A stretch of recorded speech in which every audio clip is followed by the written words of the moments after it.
فلسطین کی آزادی کا مشن، یہودیوں کو قدم قدم پر دھول چٹانے والا، اکیلا ہی عالم کفر سے ٹکرانے کا حوصلہ رکھنے والا، پاک دھرتی کا ایک عظیم مجاہد، کفر پر لاوے کی طرح برسنے والے اس مجاہد کی طویل داستان سننے کے لیے چینل کو سبسکرائب کیجئے اور ویڈیو کو لائک کیجئے۔ بڑ ذہین آدمی ہے، اس نے خوب دیکھ بھال کر ہی کوئی قدم اٹھایا ہوگا۔ وہ ذہین صحیح، لیکن اس فارم کا کوئی نہ کوئی مالک تو ضرور ہوگا۔ وہ اتفاقاً ادھر نکل آیا تو کیا ہوگا؟ اتنی رات گئے اس ویرانے میں آئے گا تو پاگل ہی کہلائے گا۔ میں نے بیزاری سے کہا، بڑ وہ گاڑی معلوم نہیں کس کی اٹھا لایا ہے، ممکن ہے پولیس گاڑی تلاش کرتی ہوئی یہاں تک پہنچ جائے، مگر سوچو علی، یہاں ہمارا رکنا مناسب نہیں ہے۔ یہ رات تو بہرحال یہاں گزاری جا سکتی ہے تہذیب، کل دن میں اس پر غور کریں گے۔ کیا یہ مناسب نہیں ہوگا کہ اب ہم سو جائیں؟ تھکن نے جسم کے ساتھ دماغ کو بھی شل کر کے رکھ دیا ہے۔ واقعی علی، تم سو جاؤ۔ سوری، مجھے خود خیال رکھنا چاہیے تھا کہ تمہیں سخت نیند آ رہی ہوگی۔ میں لیٹ گیا اور تہذیب میرے سرہانے آ کر بیٹھ گئی۔ تم بھی لیٹ جاؤ نا، میں نے تہذیب سے کہا۔ تم سو جاؤ، پھر میں بھی سو جاؤں گی، تہذیب نے میرے سر پر ہاتھ پھیرتے ہوئے کہا۔ میں نے تہذیب کا ہاتھ پکڑ لیا۔ مجھے شرمندہ نہ کرو تہذیب، تم بھی تو بہت تھکی ہوئی ہو۔ کیسی باتیں کرتے ہو علی، تمہارے کام آ کر تو مجھے خوشی ہوتی ہے۔ اس کی نرم و نازک انگلیاں میرے بالوں سے کھیل رہی تھی، اس کے ہاتھوں کا لمس مجھے انوکھے جہانوں کی سیر کرا رہا تھا۔ سکون و انبساط کی لہریں میرے پورے جسم میں دوڑتی پھر رہی تھی۔ شاید یہ لہریں تہذیب کی انگلیوں سے خارج ہو کر میرے جسم میں داخل ہو رہی تھی اور میرے جسم کے ایک ایک روئے سے تھکن کو نچوڑ رہی تھی۔ اس کی انگلیاں میرے بالوں سے الجھتی رہیں اور میرا ذہن بالکل ہلکا پھلکا ہو گیا۔ میری نظریں تہذیب کے چہرے پر جمی ہوئی تھی۔ آنکھیں بند کر لو علی، تہذیب نے بڑی محبت سے کہا۔ تمہیں نیند آ جائے گی، تمہارا پھول سا چہرہ جو نظروں سے اوجھل ہو جائے گا، میں نے خمار آلود لہجے میں کہا۔ نہیں ہوگا، تہذیب نے دھیمی آواز میں کہا۔ جس روز یہ چہرہ تمہاری نظروں سے اوجھل ہو گیا، میرا اس دنیا میں کوئی کام نہیں رہے گا۔ تو میں آنکھیں بند کر لوں؟ میں نے معصومیت سے پوچھا۔ ہاں، تہذیب نے کہا اور اپنا ہاتھ میری آنکھوں پر رکھ دیا۔ میں نے اپنے دونوں ہاتھ اس کے ہاتھ پر رکھ دیے اور اسے ہولے ہولے سہلانے لگا۔ تہذیب کے ساتھ ساتھ نیند کی دیوی بھی مجھ پر مہربان ہو رہی تھی، اور پھر مجھے احساس بھی نہ ہو سکا کہ میں کس وقت نیند کی آغوش میں پہنچ گیا۔ دوسری صبح آنکھ کھلی تو بڑ اپنی مخصوص مسکراہٹ کے ساتھ موجود تھا۔ اس نے ناشتے کا انتظام کر دیا تھا۔ ہم ناشتے وغیرہ سے فارغ ہو گئے تو اس نے کہا، بٹ کے لیے اب کیا حکم ہے؟ ویسے میں ڈر رہا تھا کہ صبح جب یہاں پہنچوں گا تو کمرہ خالی ملے گا، آپ دونوں غائب ہوں گے اور پھر آپ لوگوں کی تلاش میں معلوم نہیں کتنا وقت ضائع کرنا پڑے گا۔ تمہارا ڈرنا حق بجانب بھی ہے اور بے جا بھی، میں نے کہا، اس لیے کہ جب بھی ایسا ہوا بڑی مجبوری کے عالم میں ہوا۔ ہم نے جان بوجھ کر تو تمہیں نظر انداز نہیں کیا۔ اگر تم نے جان بوجھ کر بڑ کو نظر انداز کیا تب بھی بڑ تمہارا پیچھا نہیں چھوڑے گا۔ بڑ نے کہا، یہ کیا بات ہوئی؟ میں نے دلچسپی سے پوچھا۔ تم پیچھا کیوں نہیں چھوڑو گے؟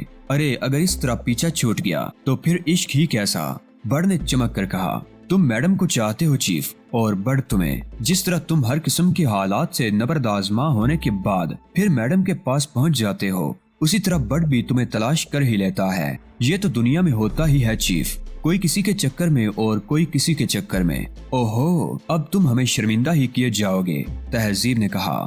دراصل ہمیں تمہاری صلاحیتوں پر اس قدر اعتماد ہے کہ اگر تمہیں کہیں چھوڑنا پڑ جائے تو ہمیں یقین ہوتا ہے کہ تم ضرور ہمیں ڈھونڈ نکالو گے۔ ایسی ہی باتیں کر کے خواتین عموماً مردوں کو بے وقوف بنایا کرتی ہیں، لیکن بڑ آپ کو عام خواتین سے بہت مختلف تصور کرتا ہے۔ خیر، یہ بتائیے کہ اب بڑ کے لیے کیا حکم ہے؟ جس مقصد کے لیے ہم یہاں آئے تھے وہ پورا ہو چکا، میں نے کہا، اور ہماری اس کامیابی کا سہرا تمہارے سر ہے۔ اگر تم روسیوں کے ساتھ مل کر اس عمارت تک نہ پہنچ گئے ہوتے تو ہمیں یقیناً بے نیلے مرام واپس لوٹنا پڑتا اور ہمارا یہ مشن ناکام ہو جاتا۔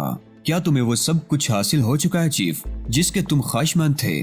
بڑ نے پوچھا۔ میں نے بتایا تو ہے کہ محض تمہاری وجہ سے کامیابی نے ہمارے قدم چومے ہیں۔ اگر کام پورا ہو چکا ہے تو پھر ہم برگ میں رکنا کیا معنی رکھتا ہے؟ اب ہمیں یہاں مزید رکنے کی ضرورت نہیں رہی، میں نے کہا۔ جتنی جلد ممکن ہو یہاں سے نکل جانا چاہیے۔ لیکن چیف، یہاں سے نکلنے کے لیے ہمیں کون سا راستہ اختیار کرنا چاہیے؟ میرا خیال ہے ہم برگ کے ساتھ ساتھ ہمیں مغربی جرمنی سے ہی نکل جانا چاہیے، تاکہ ان غیر ملکی جاسوسوں سے تو پیچھا چھوٹے جو شکاری کتوں کی طرح ہماری بو سونگتے پھر رہے ہوں گے۔ تب تو کام بہت آسان ہو جاتا ہے۔ برڈ نے اچھل کر کہا، مغربی جرمنی کی سرحد عبور کر کے ہم ڈنمارک میں داخل ہو سکتے ہیں۔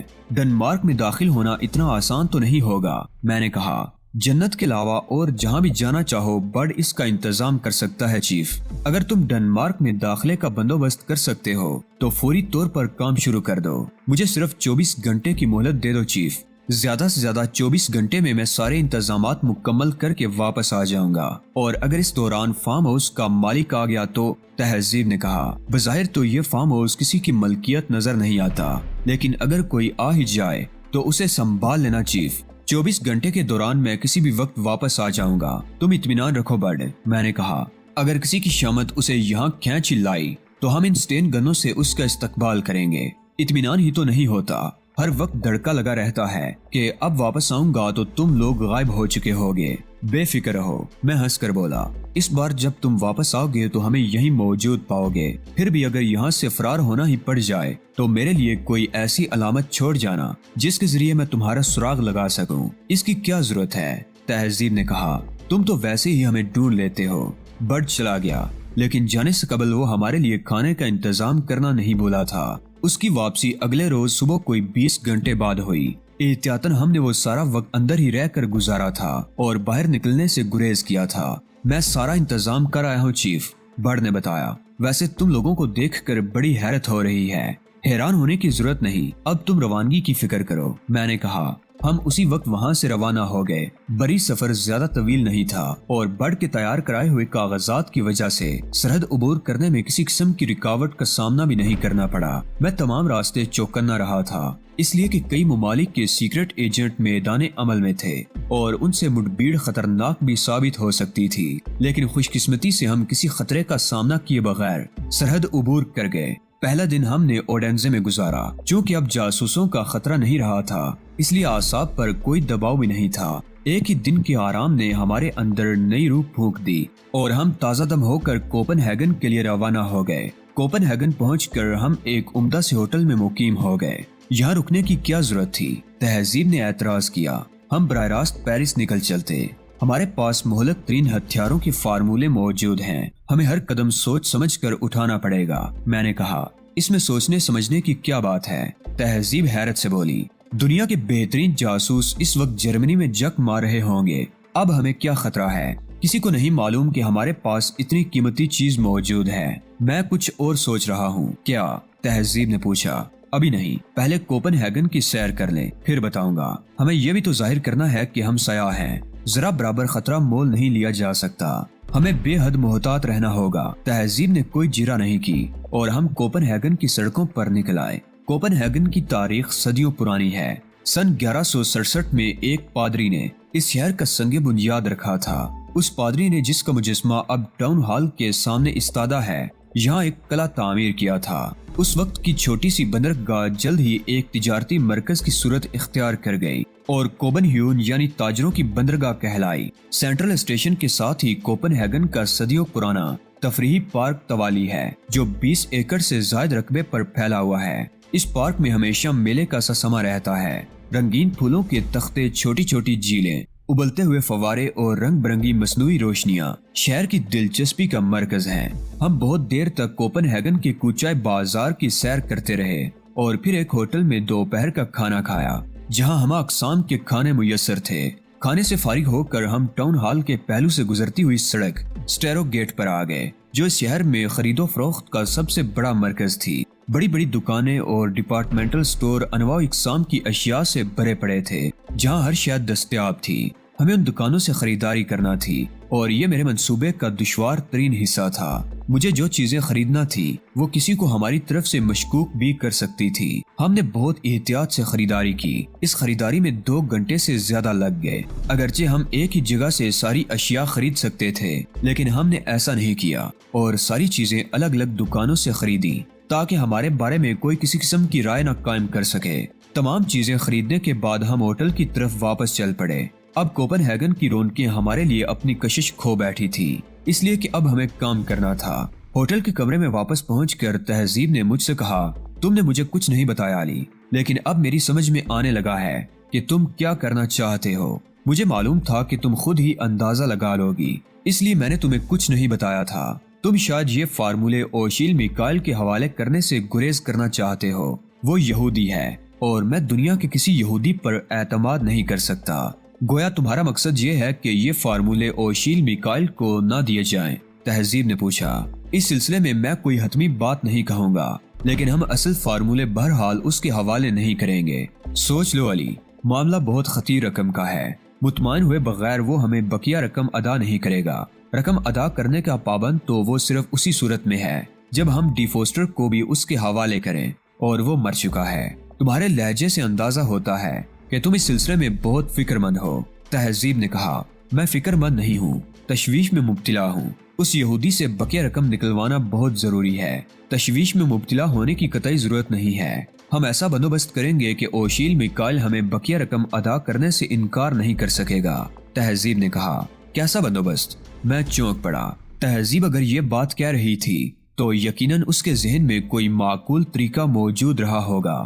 ہمیں ایک نیا ڈی فوسٹر تیار کرنا پڑے گا۔ میرا مطلب ہے اوشیل میکائل کے پاس ہم ڈی فوسٹر کے میک اپ میں کسی اور شخص کو لے جائیں گے۔ یہ بات تو میں بھی سمجھ رہا ہوں، لیکن اس کے لیے ہم آدمی کہاں سے مہیا کریں گے؟ یہ بھی کوئی مسئلہ نہیں ہے۔ تہذیب مسکرائی۔ تم علی گروپ کے ان 27 ارکان کو بھول گئے جو ہمارے اشارے پر کوئی بھی کام کرنے کے منتظر بیٹھے ہوں گے۔ اوہ، مگر اس کے لیے ان سب کو یہاں طلب کرنا ہوگا اور ان میں سے کوئی ایسا شخص منتخب کرنا ہوگا جو ڈی فوسٹر جیسی جسامت اور قد و قامت کا مالک ہو۔ ہر کس و ناقص پر تو اس کا میک اپ کیا بھی نہیں جا سکے گا، اس لیے کہ اوشیل میکائل کے پاس ڈی فوسٹر سے متعلق ساری تفاصیل موجود ہیں۔ یہ سب کچھ مجھ پر چھوڑ دو، تہذیب نے کہا۔ صرف یہ بتاؤ کہ کیا یہ تجویز تمہارے نزدیک قابل عمل ہے؟ میں نے اس تجویز سے اختلاف تو نہیں کیا۔ یہ تجویز تو 100% قابل عمل ہے۔ میں تو صرف وہ رکاوٹیں بیان کر رہا تھا جو اس سلسلے میں درپیش ہو سکتی ہیں۔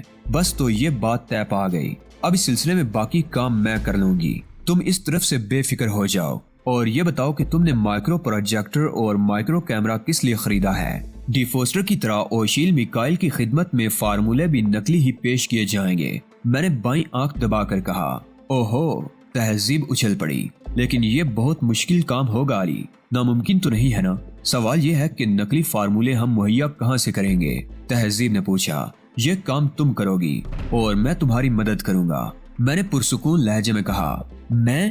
تہذیب حیران رہ گئی۔ میں بھلا ایٹمی ہتھیاروں کے فارمولے کیسے تیار کر سکوں گی؟ بالکل کرو گی، میں نے کہا۔ بس جیسا میں کہوں ویسے ہی کرتی رہنا، تم دیکھو گی کہ تم نے نئے ایٹمی فارمولے وضع کر لیے ہیں۔ تہذیب بے بسی سے ہنس پڑی۔ تم مجھے نئے ایٹمی فارمولوں کا خالق بنا ہی دینے پر تل گئے ہو تو میں بھلا کیا کر سکتی ہوں؟ تم تو مجھے جو چاہو بنا دو، لیکن مجھے بتا تو دو کہ مجھے کیا کرنا ہوگا۔ سب سے پہلے تو ہم پروجیکٹر پر ان فلموں کو دیکھیں گے۔ ظاہر ہے فارمولے کسی نہ کسی زبان میں، ہندسوں میں یا اشکال کی صورت میں تحریر کیے گئے ہوں گے۔ ہم انہی جیسی تھوڑی سی مختلف شکلیں بنا کر انہیں مائکرو کیمرے کے ذریعے سیلولائٹ پر محفوظ کر لیں گے۔ یوں نئے ایٹمی فارمولے مارز وجود میں آئیں گے جو اوشیل میکائل کی خدمت میں پیش کیے جائیں گے۔ یہ اتنا آسان کام نہیں ہے علی، تہذیب نے پرتشویش لہجے میں کہا۔ اوشیل میکائل پوری طرح مطمئن ہونے کے بعد ہی رقم ادا کرے گا۔ مجھے تو اس بات پر بھی شبہ ہے کہ وہ رقم ادا کر دے گا۔ تاہم اس بات کو مفروضہ بناتے ہوئے میں تم سے سوال کرتا ہوں کہ اسے فارمولے کے نقلی ہونے کا علم کیسے ہوگا؟ ایسے فارمولوں کی ایک مخصوص زبان ہوتی ہے۔ اوشیل میکائل کے اپنے ذرائع بھی کم تو نہیں ہیں۔ وہ کسی بھی ماہر سے ان فلموں کو چیک کرا سکتا ہے اور اسے پتہ چل جائے گا کہ وہ قطعی محمل ہیں۔ ہمارا کام تو اس تک فارمولے پہنچانا ہے۔ ہمیں اس سے کیا دلچسپی ہو سکتی ہے کہ وہ محمل ہیں یا بامانی؟ کمال کر رہے ہو علی، کیا وہ ایک محمل تحریر کے عوض ہمیں ایک خطی رقم ادا کر دے گا؟ ممکن ہے امریکی حکومت نے کسی مخصوص کوڈ میں وہ فارمولے تحریر کر رکھے ہوں۔ کیا ہم وہ فارمولے ڈی کوڈ کرنے کے ذمہ دار بھی ہیں؟ نہیں تہذیب، ہرگز نہیں۔ ہمیں فارمولوں کی فراہمی کے عوض رقم ادا کی گئی ہے، انہیں ڈی کوڈ کرنا ہماری ذمہ داری نہیں ہے، اور پھر ہم ڈی فوسٹر کو بھی اس کے حوالے کریں گے۔ اب یہ اوشیل میکائل پر منحصر ہے کہ وہ ڈی فوسٹر سے کس طرح کام لیتا ہے۔ تہذیب بری طرح ہنس رہی تھی۔ تم تو اوشیل میکائل کو پاگل کر دو گے۔ واقعی یہ امکان تو ہے۔ امریکی حکومت کے کوڈ سمجھنا آسان نہیں ہو سکتا۔ بس تو ہم اپنا کام شروع کرتے ہیں۔ چلو پروجیکٹر نکالو اور فلمیں دیکھو۔ منی پروجیکٹر کے ساتھ منسلک چھوٹے سے اسکرین پر ہندسے، نشانات اور ناقابل فہم سائنسی اصطلاحات دیکھ کر ہمیں کوئی حیرت نہیں ہوئی اس لیے کہ ہم ایسی کسی چیز کی توقع کر رہے تھے۔ تہذیب کے سامنے ایک پیڈ موجود تھا جس پر وہ کچھ نوٹ کرتی جا رہی تھی۔ اس وقت میری حیثیت ایک خاموش تماشائی سے زیادہ کچھ نہیں تھی، اس لیے کہ تہذیب ان معاملات میں مجھ سے بہت آگے تھی اور گرین پول میں رہ کر اس نے ایسے کاموں کے خاصے تجربات بھی حاصل کر لیے تھے۔ تہذیب بڑے انہماک سے اپنے کام میں مصروف تھی اور میں اس سے بھی زیادہ انہماک سے اسے کام کرتے دیکھ رہا تھا۔ تہذیب نے ان فارمولوں کے فوٹوگراف تیار کیے، ان کا جائزہ لیا اور پھر انہیں تبدیل کرنے میں مصروف ہو گئی۔ کہاں تو اس کا یہ حال تھا کہ نقلی فارمولوں کی تیاری کے مسئلے پر مجھ سے بحث کیے جا رہی تھی، اور کہاں اب یہ عالم تھا کہ آنکھ اٹھا کر میری طرف دیکھنے تک کی زحمت نہیں کر رہی تھی۔ مشورہ لینا تو بہت دور کی بات ہے، میں اس کی خود اعتمادی دیکھ کر خوش ہو رہا تھا۔ ہم دونوں ہی اس قدر منہمک تھے کہ ہمیں وقت گزرنے کا احساس بھی نہیں ہوا۔ ہمیں پتہ بھی نہیں چلا کہ کب سورج ڈوبا اور کب رات ہوئی۔ ہم شاید یوں ہی مصروف رہتے، لیکن دروازے پر ہونے والی دستک نے ہمیں چونکا دیا۔ ہم نے چونک کر ایک دوسرے کی طرف دیکھا اور پھر گھڑی کی طرف دیکھا۔ رات کے 11:30 بج رہے تھے۔ تہذیب نے جلدی جلدی تمام چیزیں سمیٹی اور بولی، غالباً بڑھ آیا ہوگا، اس وقت اس کے علاوہ اور کون ہو سکتا ہے؟ میں نے کہا اور اٹھ کر دروازے کے قریب گیا۔ کون ہے؟ میں نے دروازہ کھولنے سے قبل پوچھا۔ دروازہ کھولو چیف، بڈ کی آواز سنائی دی۔ یہ میں ہوں، بڈ۔ میں نے بڈ کی آواز پہچان کر دروازہ کھول دیا۔ سوری چیف، بڈ معذرت خواہانہ انداز میں بولا، غالباً تم کسی اہم کام میں مصروف تھے۔ نہیں بڈ، آؤ، میں نے کہا، تم سے کام ہے۔ حاضر چیف، حاضر، بڈ نے چہک کر کہا۔ بڈ خدمت کے لیے حاضر ہے۔ وہ بہت خوش نظر آ رہا تھا۔ یہاں آتے ہی ہم سے کٹ کر اپنی تفریحات میں مگن ہو گیا تھا اور ہم نے بھی اس سے کوئی تعارض نہیں کیا تھا۔ اس وقت بھی وہ خاصی چڑھائے ہوئے تھا، لیکن میں نے اسے کچھ نہیں کہا، اس لیے کہ وہ پی کر بھی اپنے حواس نہیں کھوتا تھا۔ بڈ اندر آ گیا، لیکن اس نے ہمارے کام کی طرف توجہ نہیں دی۔ یہ بھی اس کی بہت بڑی خوبی تھی۔ وہ بلا وجہ تجسس کا شکار نہیں ہوتا تھا اور صرف اس کام میں دلچسپی لیتا تھا جس میں دلچسپی لینے کو اس سے کہا جائے۔ بڈ، تمہیں فوری طور پر علی گروپ کے ارکان کو ٹیلی گرام کرنا ہے۔ میں انہیں ڈنمارک میں طلب کرنا چاہتی ہوں، تہذیب نے کہا۔ بہت بہتر میڈم، یہ کام کل صبح ہی ہو جائے گا، بڈ نے مؤدبانہ انداز میں کہا۔ اور کوئی حکم؟ ہاں، تہذیب بولی، تمام اراکین کو نہیں بلانا۔ جن لوگوں کے نام میں تمہیں دوں گی صرف انہیں ہی طلب کرنا ہے۔ ٹھیک ہے، جن لوگوں کو بلانا ہے ان کے نام لکھ کر مجھے دے دیجئے۔ انہیں کتنے دن میں یہاں پہنچنا ہوگا اور کہاں قیام کرنا ہوگا؟ تہذیب بڈ کو تفصیلات بتانے لگی اور بڈ نے بڑی فرما برداری سے سارے کام انجام دینے کا وعدہ کر لیا۔ میں نے ساری باتیں تمہیں زبانی بتائی ہیں، تم انہیں بھول تو نہیں جاؤ گے؟ اوہو میڈم، کیا اس سے قبل کبھی آپ کو بڈ سے ایسی کوئی شکایت ہوئی ہے؟ نہیں بڈ، تہذیب نے کہا، لیکن اس وقت تم جتنے مگن نظر آ رہے ہو اس کے پیش نظر یہ خدشہ پیدا ہوا تھا۔ بڈ مگن کیوں نہیں ہوگا میڈم؟ پورے 7 عشق کرنے کی اجازت ملی ہے۔ اوہ، تو یہ بات ہے۔ تہذیب سر کو تفہیمی انداز میں جنبش دے کر بولی، 7 میں سے کتنے عشق کر ڈالے؟ موقع ہی کہاں ملا تھا میڈم؟ بڈ نے ٹھنڈی سانس لے کر کہا، آج ہی تو ذرا فرصت نصیب ہوئی ہے، تو کیا ابھی تک کورے ہی چل رہے ہو؟ میں نے تفریح لینے کے لیے بڈ کو چھیڑا۔ اب ایسا بھی نہیں ہے چیف، بڈ نے فخریہ لہجے میں کہا، آج میں نے اپنا پہلا عشق شروع کر دیا ہے۔ آج ہی فرصت ملی اور آج ہی عشق بھی شروع کر دیا۔ میں نے حیران ہو کر پوچھا، ایسے معاملات میں بڈ دیر نہیں کیا کرتا چیف؟ بڈ نے اکڑ کر کہا، عشق کرنا تو بڈ کی ہابی ہے، دوسرا عشق کب تک شروع کرنے کا ارادہ ہے؟ تہذیب نے شرارت آمیز لہجے میں کہا، ایک وقت میں ایک ہی عشق۔ بڈ نے بڑے مدبرانہ انداز میں کہا، اس معاملے میں وحدت کا بڑی شدت سے قائل ہوں۔ میرے حلق سے ایک بے ساختہ قسم کا کہکہا ابل پڑا۔ کیوں، کیا میں نے کوئی غلط بات کہہ دی؟ بڈ نے چونک کر پوچھا۔ اپنی طرف کے صوفی اگر تمہارا فلسفہ وحدت سن لیں تو ان کی طبیعت صاف ہو جائے۔ میں نے ہنسی پر قابو پاتے ہوئے کہا، صوفی کیا ہوتا ہے؟ بڈ نے پلکیں جھپکاتے ہوئے پوچھا۔ تمہاری سمجھ میں نہیں آئے گا۔ میں نے کہا، تم یہ بتاؤ کہ تمہارا عشق کس مرحلے میں ہے؟ ابھی تو بیچارہ نوخیز ہے، آئندہ چند روز میں اس پر شباب آئے گا، اس کے بعد دماغ خراب ہو گیا ہے کیا؟ میں نے تیوریوں پر بل ڈال کر کہا، ہم یہاں عمر بھر نہیں رہیں گے، پرسوں تک روانہ ہو جائیں گے۔ 2 دن بھی بہت ہوتے ہیں چیف، میں عشق کے مراحل ذرا تیزی سے طے کر لوں گا۔ تمہارا مرض لا علاج ہے، میں نے مایوسی سے کہا۔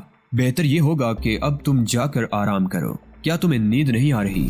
یاد دلانے کا شکریہ چیف، واقعی مجھے بہت سخت نیند آ رہی ہے۔ اب میں چلوں گا، جو کام میں نے تم سے کہا ہے پہلے وہ کرنا، اس کے بعد سونا، تہذیب نے کہا۔ آپ مجھے پہلے ہی صبح تک کی اجازت دے چکی ہیں، لہٰذا پہلے سوؤں گا اور کام بعد میں کروں گا، بڑ نے کہا اور چلا گیا۔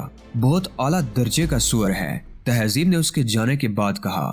کھسکا ہوا ہے، میں نے برا سا منہ بنا کر کہا۔ اس معاملے میں ذرا بھی صحیح دماغ نہیں ہے۔ ارے علی، ابھی ہمیں کھانا بھی تو کھانا ہے، تہذیب نے کہا۔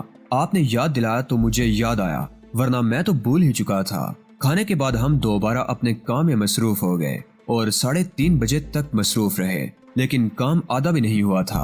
ہم نے بقیہ کام اگلے دن پر ملتوی کیا اور سو گئے۔ اگلی صبح ناشتے سے فارغ ہو کر ہم نے پھر سے کام شروع کر دیا۔